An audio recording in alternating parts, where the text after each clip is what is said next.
This process started a couple of years ago when Colin Myler got in touch with me and said at the Daily News we want to recognize both in transit and education some of the heroes, people who go above and beyond every day, and we're here today to recognize them. We'll start with opening remarks from Colin Myler of the Daily News.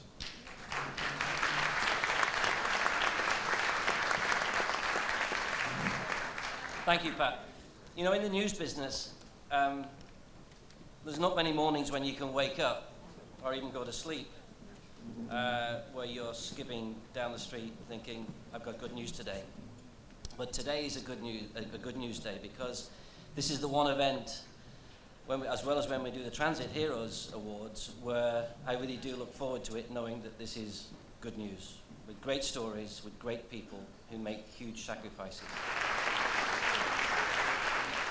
As an educator, you know, you can go through a long period of your time to get the return on investment. I say that because, you know, I've been dealing with last few years, the business folks always talk about return on investment. Well, I was really honored this past Tuesday at a primary election because I saw a return on an investment.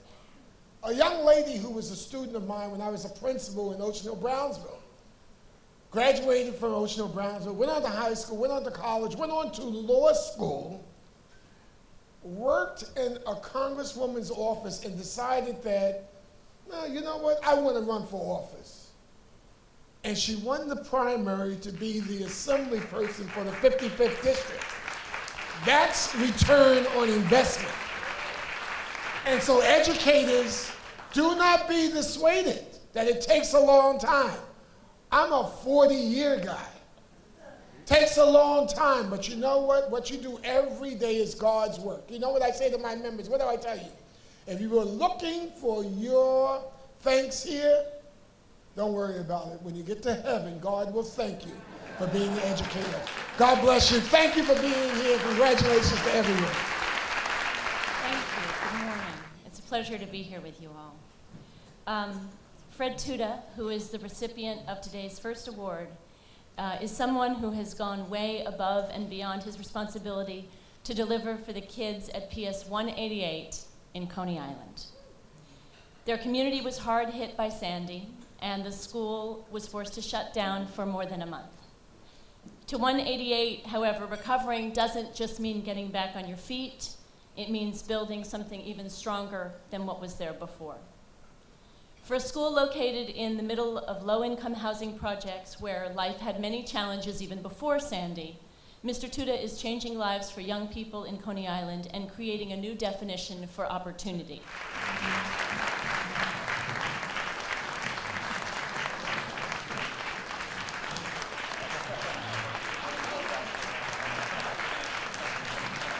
Good morning, how you doing? I don't have a script, but I read what they sent me about this man. And one of the things that I can say about educators is this. I believe that educators do deserve big contracts like athletes and entertainers.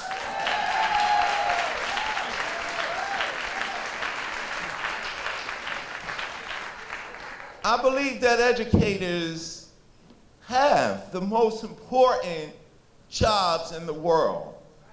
And the reason why I say that is, I believe that educators transform the world. Because when you educate somebody, specifically young people, there's a transformation. And with that transformation comes evolution. And that evolution is the thing that changed the world. I got to this table this morning. We had a nice little talk about hip hop in the Bronx. And he's from one of the most sacred places in the world. Don't get it twisted. There would be no Run DMC, no Jay-Z, no Lil Wayne, none of this, if it wasn't for the young individuals in the Bronx. So let's not get it twisted. The Bronx is some holy place. And we spoke about Melly Mel and Grandmaster Flash. You know, people always say Run DMC, you know, are we the most important thing in hip hop? No, we're not. Because if it wasn't for Melly Mel and Africa Bambaataa and the Zulu Nation, those guys are the pioneers. Those guys are the legends. And they deserve all the praise, just like the man I'm about to bring to the stage deserves all the praise. Because, truth be told, he is an example of hip hop.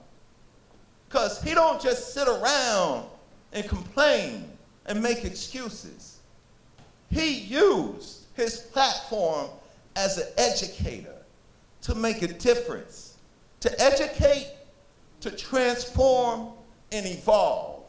So ladies and gentlemen, coming to the stage is one of the most infamous kings of hip hop from the sacred land of the Bronx, New York. Please give me a round of applause for Thomas Portman.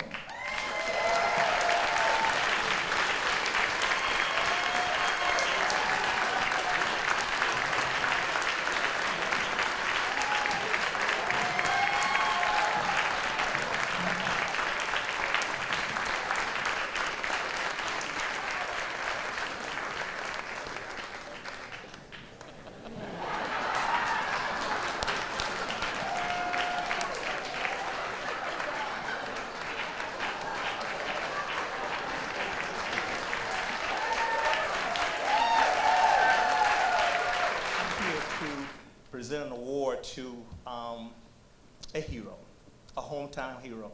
Now, when I was growing up, a hero was a person that, you know, had on a cape, jump out of a building, pull someone out of a burning fire, pull someone out of a car. You know, this is what traditional word hero meant to me. But we talking about a different kind of hero. A hero can come in many, many ways. And the man I'm going to present this to, he's a hero in his own right. Because he didn't jump out of a window and to pull someone out of a car, but he did jump out of his comfort zone to reach down and bring someone out of despair, you know, out of confusion, and a lot of it self-inflicted, but nonetheless his confusion and despair. And that to me is one of the greatest gifts that you can give any person, to reach down and pull someone into a new situation and put them in a new situation and provide a new situation that they may be better people. And this is more important than protecting someone from physical harm, because the mental anguish that is caused by, poverty, violence, and all these other crimes that goes on in our world is a big, big saving technique, and you are a savior in every right.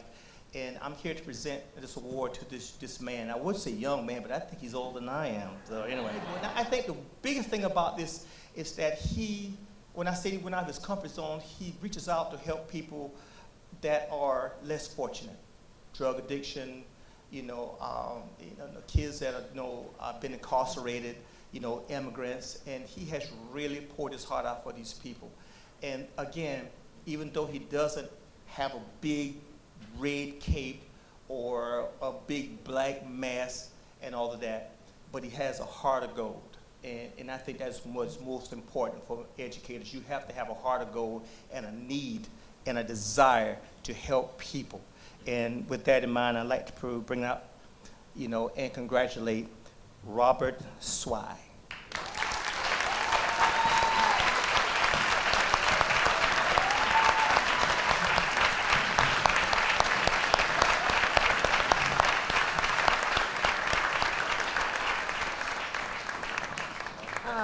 I'm so happy to be here because I feel I have street credibility. My husband is a principal. Ernie, you understand? My favorite retort when my husband and I get into it, I tell him, I'm not one of your students. You know how you principals can get to going with the mouth. So I say that with love. Hi, Letitia. It's my pleasure to introduce an extraordinary woman I got the opportunity to meet at table 12. As someone who's married to a principal, like I said, there is no such thing as a bad student. No such thing. And I mean that. And most importantly, Valerie Cleveland knows that. She deals with some of the most challenging students, students that present with emotional problems, psychological issues, and she shows them nothing but respect and love, and that means a lot. She actually has transformed her program in the Bronx because she deals with at-risk youth exclusively. And ladies and gentlemen, I'm happy to tell you that I was warned her name is Valerie with 2 L's. And now I realize the 2 L's are for lots of love.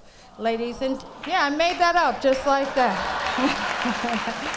Ladies and gentlemen, it's my pleasure to bring to the stage Valerie Cleveland.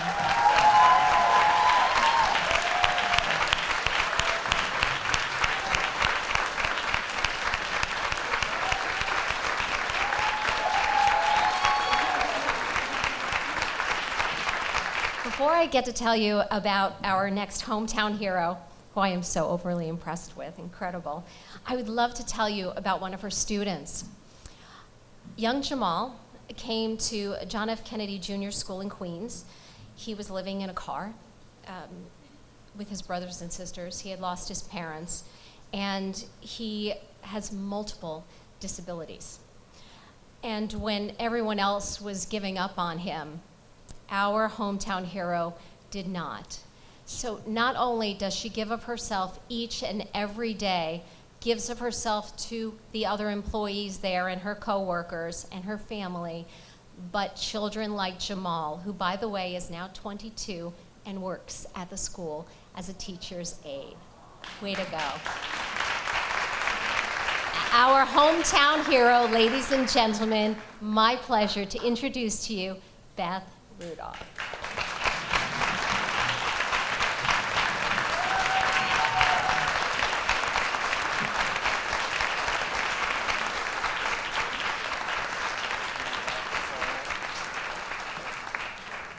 Ladies and gentlemen, please stand and congratulate our hometown hero, Mrs. Albera.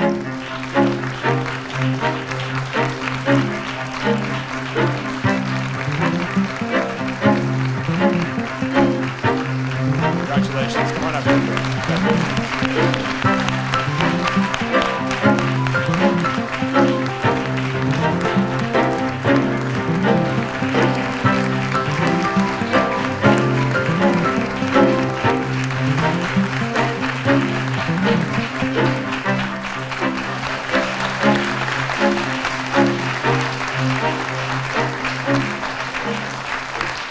It is just a thrill to have the opportunity in the work that we all do with the New York Daily News to be able to celebrate and to honor all the people whom you've seen up on this stage today. It is what makes the involvement in a paper like the Daily News something that makes us all feel good when we go home at the end of the day. So I thank you for all that you have done.